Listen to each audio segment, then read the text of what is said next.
baris terakhir. Ya, depresi itu bukan disebabkan karena menghadapi kesulitan hidup, melainkan karena pikirannya sendiri yang berlebihan. Depresi itu bisa mengenai siapa saja ya. Ketika kita menghadapi kegagalan, dikecewakan, ya seorang istri yang mendapatkan suaminya berselingkuh itu juga bisa menjadi depresi ya. Dan ini skalanya bisa panjang, bisa setahun, bisa 2 tahun, bisa berkelanjutan sampai gila.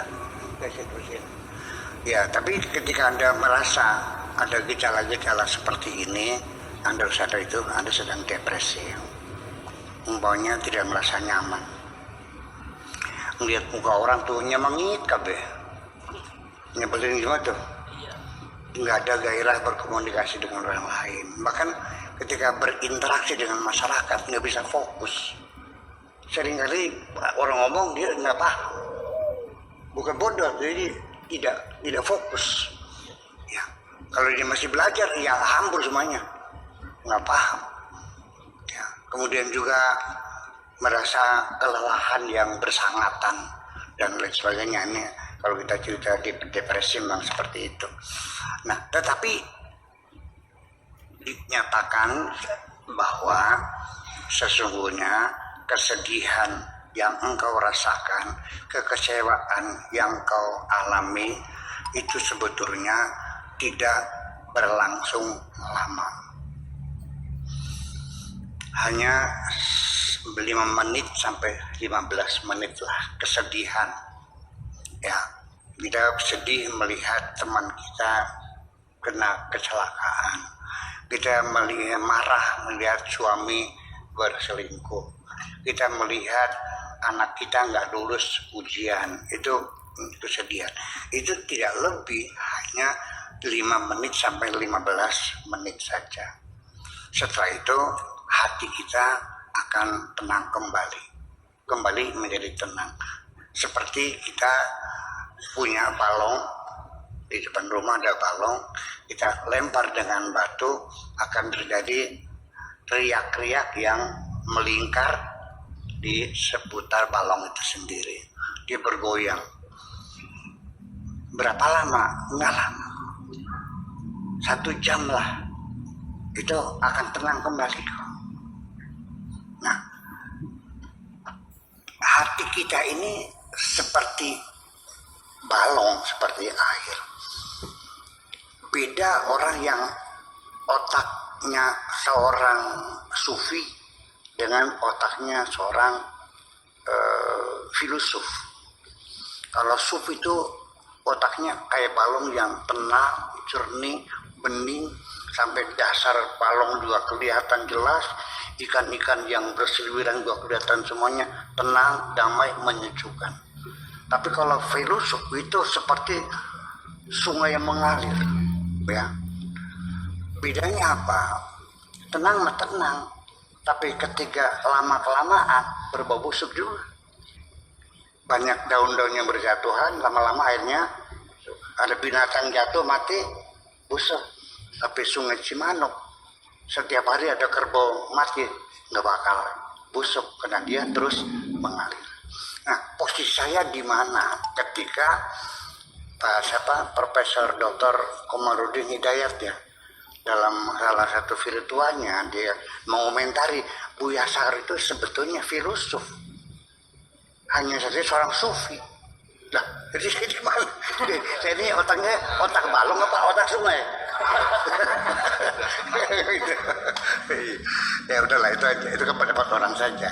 Ya, tetapi yang jelas begitu, kesedihan kita itu hanya berlangsung 15 menit, setelah itu kita tenang lagi. Kita akan sibuk dengan pekerjaan yang lain, ya masak, nyuci piring, yang ngepel, yang nyetrika dan sebagainya. Kita akan terlupakan itu. Nah, sebabnya kesedihanmu berkelanjutan itu karena pikiranmu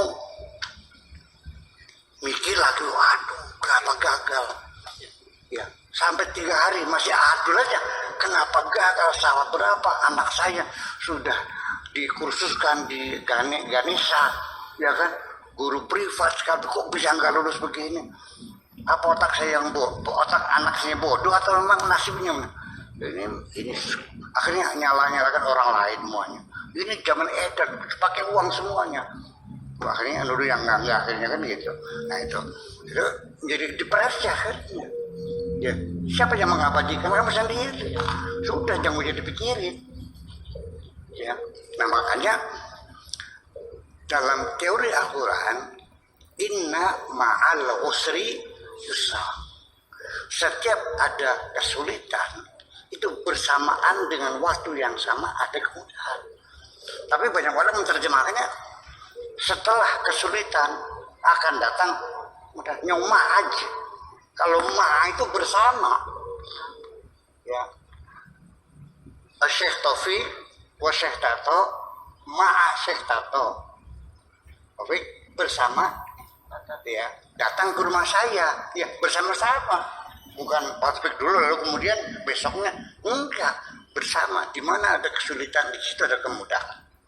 Itu menjadi persoalan. Jadi kita punya kemampuan, namanya kemampuan beradaptasi. Nah, karena sudah lama terekam dalam memori kita, nanti akan mengalami kesulitan untuk menghapusnya. Jadi kayak diukir pakai pahat di atas batu, ya nggak mungkin menghapuskannya. Maka memori lama itu kalau sudah terlalu dalam sekali, sekalipun nanti akan terjadi pengendapan memori dalam ruang yang paling bawah, ruang unconsciousness, atau kata orang Belanda verdrongen kompleksen bawah sekali, itu jangan dikira dia akan muncul sendiri kok, tidak dipanggil dan kita tidak mengundangnya, dia mereproduksi sendiri. Orang yang dulu gemar ngadu jago sudah bertobat sama saya, udah 10 tahun ya, udah 10 tahun sebab nggak jagonya. Itu masih sering di malam hari jagonya datang, kukururu, ngejak menjago lagi. Nah itu namanya penyakit kambuh semacam itu. Nah itu, jadi ini yang perlu kita ketahui. Pokoknya jangan berlebihan lah, ya udahlah kita. Makanya metode yang paling terbaik untuk melerai kepedihan hati kita yaitu dengan mengalihkan perhatian dari kesibukan-kesibukan. Jangan biarkan ada ruang-ruang kosong dalam pikiranmu.